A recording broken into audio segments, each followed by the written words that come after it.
हवाई अड्डे पर अमेरिकी नौसैनिक माइक एक विशेष मिशन के लिए उत्तरी अफ्रीका के लिए उड़ान भरने से पहले अपनी प्रेमिका जेनी को अलविदा कहता है। 3 महीने बाद माइक और उसका जासूस टॉमी अभी भी अफ्रीकी रेगिस्तान में है, एक चट्टान के ऊपर अपने हत्या के लक्ष्य का इंतजार कर रहे हैं। आखिरकार वे लोगों के दो समूहों को विपरीत दिशाओं से आते हुए देखते हैं। एक समूह पैदल आ रहा है जबकि दूसरा सशस्त्र वाहनों से भरा काफिला है। समूह बीच में मिलते हैं और टॉमी और रेडियो में उसके कमांडिंग ऑफिसर माइक से शॉट लेने का आग्रह करते हैं, हालांकि वह झिझकता है। ये परिवारों के बीच एक मधुर पुनर्मिलन जैसा दिखता है, न कि आतंकवादी बनाने वाले व्यवसाय की तरह। तब माइक को पता चलता है कि यह एक शादी है और उसका लक्ष्य दूल्हे का पिता है, जो अब जोड़े के पीछे खड़ा है। वह अपने कमांडिंग ऑफिसर को स्थिति के बारे में बताता है और उसी समय अपने लक्ष्य तक पहुंचने के लिए दूल्हे को मारने का आदेश देता है। हालांकि माइक एक नागरिक को बेरहमी से मारने से इनकार करता है और अपने कमांडिंग ऑफिसर से झूठ बोलता है और कहता है कि उसने लक्ष्य खो दिया है। उस पल में एक चकाचौंध स्नाइपर गुंजाइश समारोह में गार्ड के लिए उनके स्थान देता है, जो तुरंत गोली चलाते हैं। टॉमी के साथ भागने से पहले माइक ने कुछ गोलियां चलाई, जबकि गार्ड अपने बॉस को क्षेत्र से निकालने के लिए दौड़ पड़े। कुछ गार्ड अपने वाहनों में माइक और टॉमी की ओर जाने लगते हैं, इसलिए दोनों के पास कूदने और पहाड़ी से नीचे लुढ़कने के अलावा कोई विकल्प नहीं होता है। वे एक चट्टानी संरचना के पीछे छिपने के लिए दौड़ते हैं और टॉमी बचाव के लिए अपने कमांडिंग ऑफिसर को बुलाता है। हालांकि उसका जीपीएस टूट गया है और वह उनकी सटीक स्थिति की पेशकश नहीं कर सकता है। दुश्मन करीब आ रहा है, इसलिए माइक उन्हें एक अलग दिशा में ले जाने के लिए पहाड़ी पर गोली चलाता है। अचानक उनके दुश्मन चले जाते हैं क्योंकि वे देखते हैं कि वहां एक रेतीला तूफान आ रहा है। माइक और टॉमी इसे कवर के रूप में उपयोग करने का निर्णय लेते हैं और जैसे ही टॉमी एक और कॉल करता है, इसके माध्यम से चलते हैं। उसका कमांडिंग ऑफिसर उन्हें पश्चिम में 5 घंटे की दूरी पर स्थित एक गांव में पहुंचने के लिए कहता है ताकि उन्हें उठाया जा सके। आखिरकार दोनों तूफान से बाहर निकलने में सफल हो जाते हैं और असहनीय रेगिस्तानी सूरज के नीचे चलना शुरू कर देते हैं। टॉमी हर समय बात करता है और घर पर अपने बेटे और पत्नी के बारे में कहानियां साझा करता है, लेकिन माइक अभी भी बहुत कुछ नहीं कहता है। निराश होकर टॉमी बताता है कि कुछ स्पष्ट रूप से माइक को अंदर से खा रहा है और जेनी के बारे में पूछता है, शादी की संभावना के बारे में सोचता है। माइक बताता है कि वह उससे शादी करना चाहता है, लेकिन वह अभी तक नहीं कर सकता क्योंकि यह जटिल है। कुछ क्षण बाद उन्हें रेडियो पर एक संदेश मिलता है जिसमें बताया जाता है कि मुख्य टीम में जटिलताएं हैं और नया पिकअप स्थान चुना गया है, जिसका अर्थ है कि दोनों को वहां पहुंचने के लिए रेगिस्तान पार करना होगा। टीलों के कारण रेडियो हमेशा काम नहीं करेगा, इसलिए उन्हें अतिरिक्त सावधान रहना होगा। बहुत चलने के बाद माइक और टॉमी को फिर से रेतीले तूफान का सामना करना पड़ता है और वे उसका इंतजार करने के लिए रुकते हैं। वे तूफान के माध्यम से चलने वाली रस्सी के अंत में एक बच्चे के साथ एक लड़के को देख सकते हैं, लेकिन वे उन्हें वापस नोटिस नहीं करते हैं ताकि दोनों शूट न करें। जैसे ही हवा चलती है, उसके खंभे से एक चेतावनी संकेत निकलता है। एक बार जब रेत का तूफान खत्म हो जाता है तो टॉमी और माइक चिलचिलाती धूप में चलते रहते हैं। अचानक चेतावनी का चिन्ह माइक के पैरों के ठीक सामने आ जाता है। वह इसे नहीं पढ़ सकता है, लेकिन खोपड़ी का मतलब स्पष्ट रूप से खतरा है और उसे याद है कि यूएसए ने इस क्षेत्र में टन बारूदी सुरंगों को दफन कर दिया है। हालांकि टॉमी को लगता है कि माइक इसे बहुत गंभीरता से ले रहा है और समझाता है कि दुश्मनों को उनके गांवों से दूर रखने के लिए ये स्थानीय लोगों की एक चाल है। टॉमी यह भी बताता है कि पीछे मुड़ने का मतलब प्यास से मरना है, इसलिए वह बस चलता रहता है। उसे विश्वास है कि संकेत का मतलब है कि गांव पास है। चलने के कुछ घंटों के बाद जब माइक किसी चीज पर कदम रखता है तो वह जम जाता है, लेकिन यह सिर्फ एक छोटा खिलौना सैनिक है। यह देखने से पहले कि टॉमी के पास पानी नहीं है, वह इसे अपनी बनियान में रख देता है, इसलिए वह अपनी बनियान साझा करता है। मूड ठीक रखने के लिए बेताब टॉमी पीछे की ओर चलना शुरू कर देता है क्योंकि वह चीजों के बारे में अधिक सोचने के लिए माइक को चिढ़ाता रहता है। अचानक एक क्लिक सुना जा सकता है और माइक अपने दोस्त को चेतावनी देने की कोशिश करता है, लेकिन बहुत देर हो चुकी है। टॉमी एक और कदम उठाता है और एक बारूदी सुरंग फट जाती है। जैसे ही उसके कान बजते हैं, माइक टॉमी की ओर एक कदम बढ़ाता है, लेकिन उसे एक और क्लिक सुनाई देता है। वह सदमे में जम जाता है। उसे एहसास होता है कि वह एक बारूदी सुरंग के ऊपर खड़ा है और उसे सक्रिय किए बिना हिल नहीं सकता। एक बार विस्फोट से रेत साफ हो गई, माइक देख सकता है कि टॉमी बच गया है, लेकिन उसने अपने दोनों पैर खो दिए हैं। वह दर्द में चिल्लाना और मदद के लिए भीख मांगना बंद नहीं कर सकता, इसलिए माइक उसे शांत करने के लिए वापस चिल्लाता है और स्थिति को स्पष्ट कीजिए। माइक के मार्गदर्शन में टॉमी रेडियो के साथ अपने बैग तक पहुंचने की कोशिश करता है, लेकिन दर्द बहुत अधिक है। उसका मूड तब खराब हो जाता है जब वह नीचे देखता है और उसे पता चलता है कि उसके पैर गायब हैं, जिससे वह घबरा जाता है। माइक उसे उसके परिवार की याद दिलाकर शांत करता है और इसका उल्लेख करता है। दवा के इंजेक्शन वे अपनी बनियान में ले जाते हैं। जैसा कि माइक कहता है, टॉमी एक को बाद के लिए बचाने के बजाय तुरंत दोनों ले लेता है। फिर टॉमी बैग के लिए फिर से कोशिश करता है और इस बार वह उस तक पहुंचता है, लेकिन दुर्भाग्य से रेडियो काम नहीं कर रहा है। हताश होकर माइक बारूदी सुरंग से दूर जाने पर विचार करता है, क्योंकि संभावना है कि यह पुरानी और टूटी हुई है। हालांकि जोखिम अधिक है और टॉमी चाहता है कि वह जीवित रहे, इसलिए वह अपनी बंदूक निकालता है और माइक से आत्मा हटाने से पहले अपना प्यार अपने बेटे को भेजने के लिए कहता है। माइक हताशा और डैक में चिल्लाता है, लेकिन जल्दी से खुद को रोक लेता है क्योंकि उसे एहसास होता है कि बाहर निकलने से वह गिर सकता है। फिर वह अपने शरीर को बेहद सावधानी से तब तक नीचे करना शुरू कर देता है जब तक कि वह एक घुटने पर न बैठ जाए और रेत को धीरे से हिलाने के लिए अपने चाकू का उपयोग करता है। उसे अपने पैर के नीचे कुछ गोल धातु मिली, जिससे पुष्टि हुई कि वह एक बारूदी सुरंग के ऊपर है। माइक से अनभिज्ञ एक आदमी दूर से देख रहा है, लेकिन मदद किए बिना चला जाता है। इसके बाद माइक एक हुक बनाने के लिए अपने जूते के फीते, अपनी बंदूक का पट्टा और अपनी कुल्हाड़ी एक साथ रखता है। वह बैग पाने की कोशिश करने के लिए इसे एक दो बार फेंकता है, लेकिन ये काफी दूर तक नहीं पहुंचेगा। ध्यान से फिर से आगे बढ़ते हुए माइक खड़ा होता है और कुल्हाड़ी फेंकते समय लगभग गिर जाता है। लेकिन शुक्र है कि वह ठीक समय पर ठीक हो जाता है। अब वह अंततः बैग को अपनी ओर खींच सकता है और रेडियो पकड़ सकता है, लेकिन उसे पता चलता है कि बैटरी खत्म हो गई है और अतिरिक्त सामान टॉमी की बनियान में है। कम से कम रेडियो सूर्य से संचालित हो सकता है, इसलिए वह इसे चार्ज करने के लिए छोटे पैनल को जमीन पर छोड़ देता है। इसके बाद माइक अपनी आपूर्ति पर जाकर खुद को व्यस्त रखता है। कुछ घंटों बाद अंततः रेडियो चालू हो जाता है और माइक को अपने कमांडिंग ऑफिसर से बात करने, स्थिति समझाने और निष्कर्षण का अनुरोध करने का मौका मिलता है। हालांकि अधिकारी असफल मिशन के बारे में खुश नहीं है, और चूंकि माइक के पास जीपीएस नहीं है और पहले से ही मृत्यु के दायरे में एक पैर है, इसलिए उसे उच्च प्राथमिकता नहीं माना जाता है।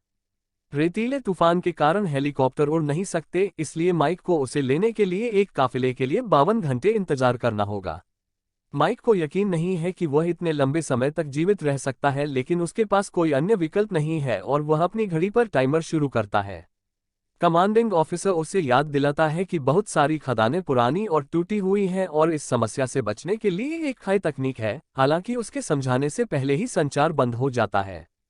कुछ घंटों बाद माइक ने अपना कुछ राशन खा लिया, ये देखते हुए कि उसके पास बहुत कुछ नहीं बचा है।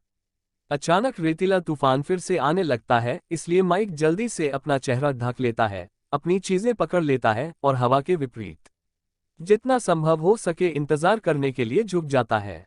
उसका शरीर बहुत कांपता है, लेकिन माइक मजबूत है और खदान को सक्रिय किए बिना इससे उबर जाता है। एक बार जब तूफान गुजर गया तो माइक ने चारों ओर देखा और पाया कि हवा ने टॉमी के शरीर को उसके ठीक बगल में धकेल दिया था। अपने दोस्त के चेहरे को अपनी टोपी से ढकने के बाद वह बनियान की जेब खोलता है और उसे टॉमी के परिवार की एक तस्वीर मिलती है। वह 1 मिनट का मौन लेता है और अंततः बैटरी पकड़ने से पहले उसे वापस रख देता है। दुर्भाग्य से हवा ने बैग को बहुत दूर उड़ा दिया है और अब उसके पास रेडियो तक पहुंच नहीं है। निराशाजनक विडंबना माइक को हंसाती है। जैसे जैसे समय बीतता है, माइक इंतजार करने के अलावा कुछ नहीं कर सकता। वह अपने सिर को धूप से बचाने के लिए ढक लेता है और पानी की आखिरी बूंद पीता है। हताश होकर उसने आकाश में कुछ गोलियां चलाईं और मदद के लिए चिल्लाया, लेकिन कोई फायदा नहीं हुआ। वह आत्मा हटाने को अपना एकमात्र विकल्प मानने लगता है, लेकिन उसी क्षण वह एक बर्बर व्यक्ति को वहां से गुजरते हुए देखता है। माइक उस पर अपनी बंदूक तानता है और उसे रुकने के लिए कहता है, लेकिन बर्बर सुनता नहीं है और आगे बढ़ता रहता है। ये सोचकर कि वह अंग्रेजी नहीं बोल सकता है, माइक ये संकेत देने के लिए विस्फोट की आवाजें निकालता है कि यह एक बारूदी सुरंग क्षेत्र है। हालांकि बर्बर सिर्फ उसका मजाक उड़ाता है। फिर वह आदमी जिग-जैग पैटर्न में माइक की ओर चलना शुरू कर देता है। अचानक वह पूछता है कि माइक क्यों फंस गया है, ये खुलासा करते हुए कि वह अंग्रेजी समझता है। माइक स्थिति के बारे में बताता है क्योंकि वह पानी और रेडियो मांगता रहता है। हालांकि बर्बर उसे न हिलाने के लिए मजाक उड़ाता है। वह अपना फ्लास्क तो लेता है, लेकिन मदद नहीं करता। रेडियो के साथ वह माइक की चिल्लाहट को नजरअंदाज करते हुए चला जाता है और सवाल करता है कि क्या उसकी अजीब हरकतें उसे खदानों से बचने में मदद करती हैं। घंटों बाद माइक खुद को पीने के लिए एक बैग में पेशाब करने के लिए मजबूर करता है। एक छोटी लड़की के आने से पहले वह मुश्किल से एक घूंट लेता है, उसी टेढ़े मेढ़े पैटर्न में उसकी ओर दौड़ता है। वह उसे पानी से भरा अपना फ्लास्क देती है और माइक पीता है क्योंकि उसे लगता है कि वह बर्बर आदमी की बेटी है। फिर लड़की अपने बैग से एक खिलौना सैनिक निकालती है और माइक उसे वह दिखाता है जो उसे बदले में मिला था, इसलिए वह उसका और टॉमी का प्रतिनिधित्व करने के लिए दोनों का उपयोग करता है। शब्दों का उपयोग किए बिना वह खिलौने को धक्का देकर माइक को बताती है कि उसे आगे बढ़ने की जरूरत है। माइक कहता है कि वह हिल नहीं सकता और बिना मतलब के रेडियो के लिए चिल्लाना शुरू कर देता है, इसलिए लड़की चली जाती है। बाद में जैसे ही सूरज डूबने लगता है, माइक अपने फोन पर कुछ गाने बजाता है और आग लगा देता है। वह दूर से जानवरों को चिल्लाते हुए सुन सकता है, इसलिए वह अपने फोन पर जेनी की तस्वीरें देखकर और सौभाग्य के आकर्षण के रूप में उसके प्रस्थान के लिए विशेष रूप से बनाए गए वीडियो को देखकर अपना ध्यान भटकाता है। आखिरकार आग भड़क जाती है और माइक अपनी घड़ी देखते हुए सो जाता है। उसके पिता उसके सामने आते हैं और उसे मुक्का मारते हैं, जिससे बचपन में उसके साथ हुए दुर्व्यवहार की याद ताज़ा हो जाती है। इससे वह गिरने से ठीक पहले जाग जाता है। फिर माइक अपनी आग को फिर से शुरू करने की कोशिश करता है, लेकिन उसी क्षण उसे जंगली कुत्तों की गुर्राहट करीब आती हुई सुनाई देती है। वह अंधेरे में गोली चलाना शुरू कर देता है, लेकिन उसकी कोई गोली नहीं लगी। टॉर्च का उपयोग करने का जोखिम उठाने का निर्णय लेते हुए उसे इनमें से एक का पता चलता है। जंगली कुत्ते टॉमी का बैग छीन रहे हैं और एक और उसकी ओर चल रहा है। बंदूकें बदलने के बाद वह फिर से गोली चलाता है, जिससे कुत्ते को चोट पहुंचती है। जैसे ही प्राणी पीछे हटता है, वो एक बारूदी सुरंग को सक्रिय कर देता है और परिणामी विस्फोट से झुंड डर जाता है। अगले दिन बर्बर फिर से माइक से मिलने जाता है और उसे अब तक जीवित रहने के लिए भाग्यशाली व्यक्ति कहता है। बर्बर समझाता है कि वह नहीं जानता कि बारूदी सुरंगें कहाँ हैं और वह बेहतर मौके पाने के लिए ऐसे ही चलता है। वह सोचता है कि माइक शारीरिक रूप से आगे बढ़ने से डरता है क्योंकि वह अपनी आत्मा में ऐसा करने में सक्षम नहीं है और पूछता है कि माइक एक सैनिक क्यों बन गया, जिस पर माइक जवाब देता है कि उसके पास अब रहने का कोई कारण नहीं है। कम से कम इस बार बर्बर रेडियो लाता है और माइक जल्दी से बैटरी बदलता है, लेकिन यह अभी भी काम नहीं करेगा। फिर बर्बर माइक का चेहरा पकड़ लेता है और उसे एक स्वतंत्र व्यक्ति बनने के लिए कहता है। इससे माइक को उस आदमी को मतिभ्रम होता है जब टॉमी उसे जीने के लिए कहता है, लेकिन एक बार जब वह पलक झपकाता है तो बर्बर बहुत दूर हो जाता है। कुछ घंटों बाद माइक ने अपना बूट काट दिया क्योंकि उसका पैर लाल और सूजा हुआ था। वह बिच्छू को मारने के लिए भी अपने चाकू का इस्तेमाल करता है। अंततः गर्मी बहुत अधिक हो जाती है और वह अपनी बनियान उतार देता है। ये स्पष्ट है कि पूरे अनुभव यह उसे मानसिक रूप से प्रभावित कर रहा है। वह मतिभ्रम देखना शुरू कर देता है और उन पर चिल्लाकर, उन्हें मुक्का मारकर और यहाँ तक कि हताशा में चिल्लाकर उनके साथ ऐसे बातचीत करता है जैसे कि वे वास्तविक हों। हर बार ऐसा होने पर क्लिक की आवाज़ सुनाई देती है। वह टॉमी के शरीर को खड़े होकर यह घोषणा करते हुए भी देखता है कि वे घर जा रहे हैं, लेकिन वह जल्दी ही गायब हो जाता है। शाम को माइक बेस से संपर्क करने की कोशिश करता रहता है, जबकि टॉमी का मतिभ्रम उसे बताता है कि वह सिर्फ बैटरी को मार रहा है। उसी क्षण उसका फोन बजना शुरू हो जाता है और माइक देखता है कि यह उसके पिता का फोन है, इसलिए टॉमी को यह बताना होगा कि यह वास्तविक नहीं है। माइक झपटता है और उसे दूर धकेल देता है, इसलिए टॉमी उसे याद दिलाता है कि ऐसा इसलिए हो रहा है क्योंकि माइक ने कभी भी अपने आंतरिक राक्षसों पर काम नहीं किया। माइक का कहना है कि जेनी को छोड़ने से वह अपने पिता जितना ही बुरा हो जाता है, लेकिन टॉमी उसे आश्वस्त करता है कि वह ऐसा नहीं है। एक फ्लैशबैक से पता चलता है कि माइक ने जेनी से उससे शादी करने के लिए कहा था, लेकिन उसने उसे ठुकरा दिया क्योंकि उसने ये भी सोचा था कि उसे पहले कुछ आत्म उपचार करना होगा। वर्तमान में माइक लगभग सो जाता है, लेकिन उसी क्षण जंगली कुत्ते फिर से आ जाते हैं। वे एक खदान को सक्रिय करते हैं और विस्फोट से दूर चले जाते हैं, लेकिन इस बार वे नहीं छोड़ते हैं। माइक उसके आगे अंधेरे में गोली चलाता है, लेकिन टॉमी उसे सावधान रहने की चेतावनी देता है। अचानक एक कुत्ता बगल से उसके पास आता है और उसकी बांह काट लेता है, इसलिए माइक उसे गोली मार देता है। फिर टॉमी उसे उस तकनीक को आजमाने के लिए मना लेता है जिसका उसके कमांडिंग ऑफिसर ने उल्लेख किया था। इस प्रकार माइक सख्त होकर रेत खोदना शुरू कर देता है। दुर्भाग्य से कुत्ते उस पर हमला करने के लिए कूदते हैं और खाए खत्म करने से पहले माइक को दूर धकेल देते हैं, जिससे खदान में विस्फोट हो जाता है और वह घायल हो जाता है। जैसे ही वह मर जाता है, माइक पलकें झपकाता है और महसूस करता है कि विस्फोट एक मतिभ्रम था, लेकिन कुत्ते वास्तव में हमला कर रहे हैं। जीवित रहने के लिए दृढ़ संकल्पित होकर वह अपना चाकू पकड़ लेता है और उन्हें एक एक करके मारना शुरू कर देता है। इस प्रक्रिया में उसे काटने के कई घाव हो जाते हैं। लड़ाई के दौरान वह उस समय के बारे में सोचता रहता है जब उसे अतीत में मुक्का मारा गया था। सुबह तक सभी कुत्ते मर चुके हैं और माइक बच गया है। उस क्षण रेडियो अंततः सक्रिय हो जाता है और माइक को पता चलता है कि हमले के कारण काफिले में देरी हो रही है, इसलिए उसे 17 घंटों में उठा लिया जाएगा। ये जानते हुए कि जीवित रहने की संभावना कम है, बेस माइक को जेनी से जोड़ता है और वह तुरंत उसे अपने सामने देखते हुए छूने वाली हर चीज को नष्ट करने के लिए माफी मांगना शुरू कर देता है। जेनी के उत्तर देने से पहले ही संचार समाप्त हो जाता है और माइक अंततः बेहोश हो जाता है, लेकिन ठीक समय पर वह बर्बर द्वारा पकड़ लिया जाता है। जबकि वह आदमी माइक के घावों पर मरहम लगाता है, वह बताता है कि एक बारूदी सुरंग ने उसका पैर पकड़ लिया था, जिसमें उसका लकड़ी का पैर दिखाया गया था। वह अस्पताल में बहुत डरा हुआ था, लेकिन एक नर्स ने उसे आगे बढ़ने में मदद करने के लिए पर्याप्त सहानुभूति दिखाए और अंततः वह बन गई उसकी पत्नी। फिर बर्बर माइक को कुछ दवा पिलाता है, उसे चेतावनी देता है कि इससे दर्द में मदद मिलेगी, लेकिन मतिभ्रम भी बदतर हो जाएगा। माइक छोटी लड़की का उल्लेख करता है, लेकिन बर्बर ने खुलासा किया कि वह वही था जो उसके लिए फ्लास्क लाया था। अब उनके केवल 3 बेटे हैं क्योंकि उनकी बेटी की मृत्यु हो गई थी। खदान ने उसका पैर पकड़ लिया। वे गुरिल्लाओं को बेचने के लिए खदानों को इकट्ठा करते थे और लड़की खदानों को पुराने डिब्बों से बदलकर उन्हें पुनः प्राप्त करने में बहुत अच्छी थी। बर्बर सोचता है कि वह माइक जितना भाग्यशाली नहीं है, लेकिन कम से कम वह स्वतंत्र है क्योंकि उसने आगे बढ़ना सीखा है। बाद में वह आदमी चला जाता है और माइक अपनी बेटी को अपने बगल में चलते हुए देखता है। अचानक दवा शुरू हो जाती है और माइक अपने बचपन के घर की दीवारों को जमीन से बाहर आते देखता है। वह दरवाजा खोलता है और उसका बच्चा स्वयं अपने पिता को अपनी मां के प्रति बेहद हिंसक होते हुए देखता हुआ दिखाई देता है। जब उसके पिता ने उस पर ध्यान दिया तो उसने कहा कि वह उसे एक आदमी बनना सिखाएगा और उसे भी मुक्का मारा। हिट के कारण माइक एक सेकंड के लिए वास्तविकता में लौट आता है और फ्लैशबैक तुरंत फिर से शुरू हो जाता है।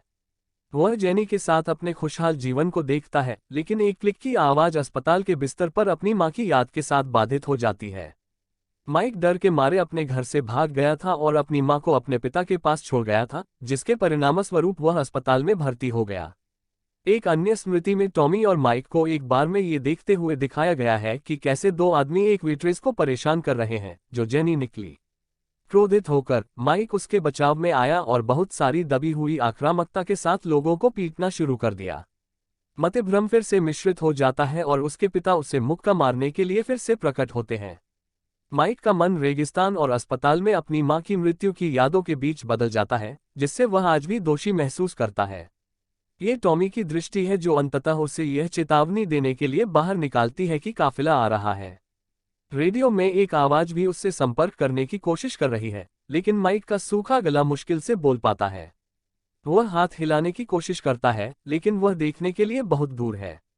फिर टॉमी उसे स्मोक ग्रेनेड की याद दिलाता है और जब माइक उसे पकड़ने ही वाला होता है तो अचानक टीलों में छिपे एक दुश्मन ने उसे गोली मार दी।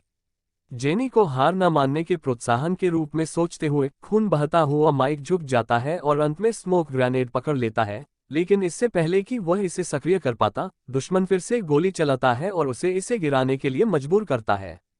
जेनी के साथ बहस और उसके जाने की यादें उसके दिमाग में भर जाती हैं क्योंकि माइक जवाबी कार्रवाई करता है, गोलियों से बचने से पहले जितना संभव हो उतने दुश्मनों को गोली मारता है। उसके पिता फिर से प्रकट होते हैं और माइक को उसकी याद आती है। माँ उसे जाने देने के लिए कह रही है। भ्रमित और अभिभूत होकर माइक अपने पिता पर बंदूक तानता है, जो उसे ऐसा करने के लिए प्रोत्साहित करते हैं। हालांकि वह जेनी के बारे में सोचता है और बार में लड़ाई के बाद उसने उसे कैसे बाहर जाने के लिए कहा, इसलिए उसने उसके लिए अच्छा बनने और गोली न चलाने का फैसला किया। उसके पिता उसे गले लगाते हैं और साथ ही उसे जेनी का आलिंगन याद आता है, जिससे अंततः उसे आगे बढ़ने में मदद मिलती है। काफिला अधिक समय तक नहीं रहेगा और ग्रेनेड पर्याप्त करीब नहीं है। माइक को बर्बर के शब्द याद हैं और वह सावधानी से खदान से दूर चला जाता है, लेकिन कुछ नहीं होता है। हैरान होकर उसने खदान खोदकर निकाली और पाया कि यह हमेशा से लड़की के डिब्बों में से एक था। कैन के अंदर उसे एक खिलौना सैनिक मिलता है। माइक राहत में हंसता है और अंत में ग्रेनेड प्राप्त करता है, जिससे काफिले द्वारा उसे ढूंढने और उसे बचाने के लिए ठीक समय पर ग्रेनेड सक्रिय हो जाता है। कुछ समय बाद ठीक हो चुका माइक संयुक्त राज्य अमेरिका लौटता है और जेनी के साथ फिर से जुड़ता है, जो उसके लिए बेहतर जीवन शुरू करने के लिए तैयार है।